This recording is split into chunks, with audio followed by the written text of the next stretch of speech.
അല്ലാഹു സുബ്ഹാനഹു വ തആല ബുദ്ധിമാന്മാരെ കുറിച്ച് പറഞ്ഞത് ഇന്ന ഫീ ഖൽഖിസ് സമാവാതി വൽ അർദി വഖ്തിലാഫിൽ ലൈലി വൻ നഹാർ ലആയാതിൻ ലിഉലിൽ അൽബാബ്. നോക്കൂ നിങ്ങൾ, ബുദ്ധിമാന്മാരായ ആളുകളുടെ അടയാളം നിന്നുകൊണ്ടും ഇരുന്നുകൊണ്ടും കിടന്നുകൊണ്ടും അവർ അല്ലാഹുവിനെ ഓർക്കുന്നതാണ്.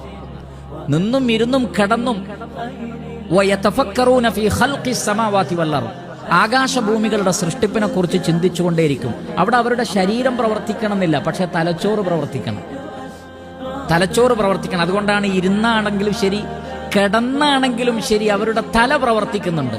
പടച്ചോനെ, ഇതൊന്നും നീ വെറുതെ സൃഷ്ടിച്ചതല്ല എന്ന് അപ്പോൾ അവർക്ക് ബോധ്യപ്പെടുന്നതാണ്. നരകത്തിൽ നിന്ന് അവർ കാവലിനെ തേടും. എന്നാൽ ധാരാളം ആളുകൾ അവരുടെ ചിന്തയെ ഉപയോഗപ്പെടുത്തുന്നേയില്ല, മടിയന്മാരാണ്.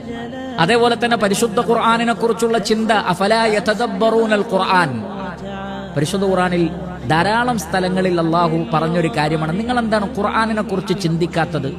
ലിയദ്ദബ്ബറു ആയാതി, മൊത്തം ഖുർആനിനെ കുറിച്ചും ചിന്തിക്കണം, ഖുർആനിലെ ഓരോ ആയത്തുകളെ കുറിച്ചും ചിന്തിക്കണം. പക്ഷേ മടിയന്മാരാണ്, ചിന്തിക്കുന്നില്ല, അർത്ഥം പഠിക്കുന്നില്ല, ആലോചിച്ചിരിക്കുന്നില്ല.